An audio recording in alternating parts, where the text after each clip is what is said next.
মাত্র এক প্যাকেট মশলা দিয়েই তৈরি হয়ে যাবে দারুণ স্বাদের কালো ভুনার recipe. Hello everyone, welcome to my page রিনার হাতের রান্না। আশা করছি আপনারা সবাই ভালো আছেন। হাজির হয়ে গেলাম নতুন একটি রেসিপি নিয়ে, গরুর কালো ভুনা রেসিপি। এটা তৈরি করা খুবই সহজ, খেতেও কিন্তু দারুণ মজার। অনেকে ঝামেলা মনে করে দেখে তৈরি করতে চায় না, কিন্তু এটা ঝামেলা ছাড়াই ঝটপট যে কেউ তৈরি করতে পারবেন। এটা তৈরি করতে লাগবে রাঁধুনিক্স রেডিমিক্স কালো ভুনা মশলা। চলুন রেসিপির মূল পর্বে চলে যাই এবং আমার ভিডিওটা কিন্তু সম্পূর্ণ দেখবেন, স্কিপ করবেন না। তো এখানে আমি সব কিছু রেডি করে নিয়েছি। আমি এখানে 2 কেজি পরিমাণ গরুর মাংস নিয়েছি, হাড় চর্বি সহ। তো আর এখানে নিয়েছি আদা বাটা, রসুন বাটা, 1 টেবিল চামচ আদা বাটা, 1 টেবিল চামচ রসুন বাটা। আপনারা চাইলে আদা রসুন বাটার স্কিপও করতে পারেন, বাট দিলে ভালো লাগবে। তারপরে আমি এখানে নিয়েছি খাঁটি সরিষার তেল। সরিষার তেল দিয়েই কিন্তু কালো ভুনাটা করতে হয়। এখানে আমি 1 কাপ সরিষার তেল নিয়েছি, হাফ কাপ দিব রান্নার শুরুতে আর হাফ কাপ দিব বাগারে। তারপর টমেটো সস নিয়েছি 1/3 কাপ। টমেটো সসটা কিন্তু কোনোভাবেই স্কিপ করবেন না, এটা অবশ্যই দিবেন। সয়া সস নিয়েছি 2 টেবিল চামচ। তারপরে নিয়েছি পেঁয়াজ 1 কাপ। এখানে 1 কাপ নিয়েছি, আরও 1 কাপ পরবর্তীতে লাগবে। তারপরে এখানে আমি নিয়ে নিয়েছি লবণ পরিমাণ মতো, আর লাগবে হচ্ছে মশলার প্যাকেট। এই যে রাঁধুনিক রেডিমিক্স কালো ভুনা মশলা, এখানে 2টা প্যাকেট থাকে। তো একটা দিতে হবে রান্নার শুরুতে, আর আরেকটা দিতে হবে যখন বাগার দিবেন, বাগারের আগ মুহূর্তে। তো রান্নার শুরুতে আমি বলে দিচ্ছি, যদি আপনি 1 কেজি পরিমাণ গরুর মাংস রান্না করেন তাহলে অর্ধেকটা দিবেন, আর যদি 2 কেজি রান্না করেন তাহলে পুরোটা দিবেন। সব মশলা দিয়ে মাংসটা মেখে নিব। দিয়ে দিচ্ছি পেঁয়াজ কুচি 1 কাপ, আদা রসুন বাটা দিয়ে দিলাম, তারপর হাফ কাপ সরিষার তেল দিয়ে দিচ্ছি, দিয়ে তারপরে দিয়ে দিচ্ছি সয়া সস, তারপরে দিয়ে দিব টমেটো সস, তারপরে দিয়ে দিচ্ছি লবণ স্বাদ মতো, লবণের পরিমাণটা বলছি না। তারপর পুরো মশলার প্যাকেটটা দিয়ে দিলাম, দিয়ে এখন হাত দিয়ে ভালোভাবে মেখে নেব। এই মাংসটাকে রান্না করার সময় আপনার ম্যারিনেট করে রাখতে হবে না, সাথে সাথে কিন্তু রান্না করা যায়। তো এই যে আমি ভালোভাবে মেখে আমি হাতটা ধুয়ে এই পর্যায়ে দিয়ে দিচ্ছি পানি দিয়ে ভালোভাবে মিক্সড করে নিব।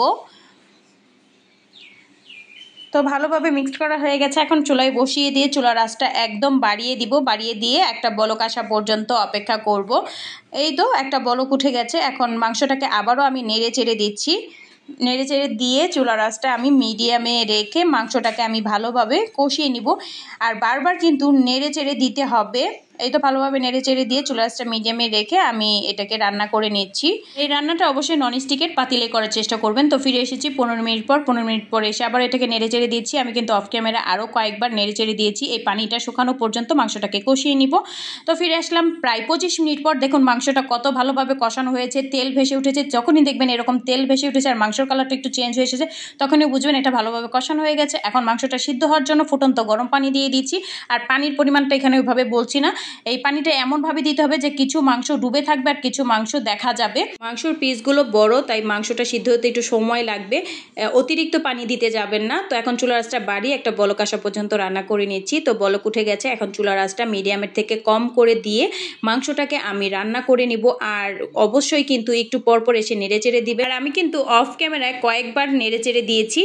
তো দেখুন আমি কিন্তু অনেকটা সময় পর এসেছি। এখানে কিন্তু দেখুন ঝোলটাও শুকিয়ে গিয়েছে আর মাংসর কালারটাও কিন্তু চেঞ্জ হয়ে এসেছে। এখন এই পর্যায়ে আমি দিয়ে দিব রেডিমিক্স কালো ভুনার যে ছোট যে মশলার প্যাকেটটা ছিল সেই মশলাটা দিয়ে দিব। তো মশলাটা সম্পূর্ণটা দিয়ে আবারও নেড়ে চেড়ে এটাকে আমি বেশ কিছুক্ষণ সময় ধরে মাংসটাকে রান্না করব, একদম ভুনা ভুনা হওয়া পর্যন্ত। তো আবারও ঢাকনা দিয়ে ঢেকে দিচ্ছি। তো ফিরে আসলাম অনেকটা সময় পর। এই যে দেখুন মাংসটা কিন্তু ভুনা ভুনা হয়ে গেছে, উপরে তেলও ভেসে উঠেছে আর কালারটাও চেঞ্জ হয়ে এসেছে। এখন এই পর্যায়ে আমার করতে হবে মাংসটাকে বাগার দিতে হবে। চুলায় একটি ফ্রাই প্যান বসিয়ে দিচ্ছি, হাফ কাপ সরিষার তেল, 5টার মতো শুকনো মরিচ, তারপর হাফ কাপ পেঁয়াজ কুচি দিয়ে দিচ্ছি, 2 টেবিল চামচ রসুন কুচি। এখন এটাকে আমি নেড়ে চেড়ে ভেজে নিব। আর এটাকে আমি বেশি ব্রাউন করব না, হালকা ব্রাউন করব। অনেকে একদম ব্রাউন করে দেয়, কিন্তু আমি হালকা করব। আর এই রান্নাটা সম্পূর্ণ কিন্তু সরিষার তেল দিয়েই করতে হবে, সরিষার তেল ছাড়া কিন্তু হবে না। অনবরত নেড়ে চেড়ে পেঁয়াজটা ভাজা হয়ে গেছে। এই যে এরকম কালার হলে কিন্তু নামিয়ে ফেলবেন। তো আমি এখন এটাকে সম্পূর্ণটা মাংসের মধ্যে ঢেলে দিব। তো মাংসের মধ্যে ঢেলে দিয়ে দিচ্ছি 1 টেবিল চামচ টমেটো সস।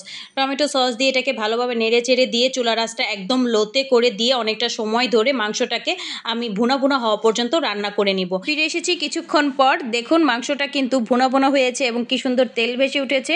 তো আমি এটাকে ভালোভাবে নেড়ে চেড়ে দিচ্ছি। আমি কিন্তু অফ ক্যামেরায় বারবার এটাকে নেড়ে চেড়ে দিয়েছি, কারণ বারবার যদি নেড়ে চেড়ে না দেন তাহলে কিন্তু মশলাটা পুড়ে গেলে, মাংসটা পুড়ে গেলে খেতে কিন্তু কিন্তু একটু ভালো লাগবে না, তাই বারবার ঢাকনাটা তুলে নেড়ে চেড়ে দিতে হবে। শেষ পর্যায়ে দিয়ে দিতে হবে পেঁয়াজ কুচি হাফ কাপ, আমি এখানে হাফ কাপ দিয়েছি, আপনারা 1 কাপও দিতে পারেন। আমি একদম কিউব করিনি, আমি একটু হালকা চিকন করে দিয়েছি। দিয়ে এটাকে নেড়ে চেড়ে 4 থেকে 5 মিনিটের জন্য চুলার আঁচটা কমিয়ে বসিয়ে রাখবো। ফিরে এসেছি 5 মিনিট পর, দেখুন আমার পারফেক্ট কালো ভুনা কিন্তু তৈরি হয়ে গিয়েছে। আপনারা কিভাবে বুঝবেন এটা কালো ভুনা হয়েছে? যখনই দেখবেন মাংসের গায়ে গায়ে মশলা লেগে আছে এবং কালারটাও চেঞ্জ হয়ে গেছে, তখনই বুঝবেন যে কালো ভুনা হয়ে গেছে। সময়টা কিন্তু নির্ধারিত না, সময় কম বেশি লাগতে পারে। তো আমার কালো ভুনা হয়ে গেছে, এখন চুলাটা বন্ধ করে আমি আপনাদেরকে পরিবেশন করে দেখাচ্ছি। খুব কম সময়ে তৈরি করে ফেললাম গরুর মাংসের কালো ভুনা রেসিপি। দেখতে যতটা লোভনীয়, খেতে কিন্তু দারুণ স্বাদ হয়েছে। গরম গরম পোলাও, খিচুড়ি, নান, রুটি, পরোটা সব কিছুর সাথে খেতেই কিন্তু বেশ ভালোই লাগবে। আমার বাসার সবার তো ভীষণ পছন্দ। তো আপনারা সবাই কিন্তু এই রেসিপিটা একবার হলেও ট্রাই করবেন, বিশেষ করে নতুন নতুন রাঁধুনীয় প্রবাসীর ভাইয়ারা। তো আমার রেসিপিটা যদি আপনার কাছে ভালো লেগে থাকে তাহলে অবশ্যই লাইক, কমেন্ট এবং আমার পেজে ফলো দিয়ে রাখবেন। আপনার ফ্রেন্ডস অ্যান্ড ফ্যামিলির সাথে ভিডিওটা শেয়ার করবেন। ভালো থাকবেন, সুস্থ থাকবেন।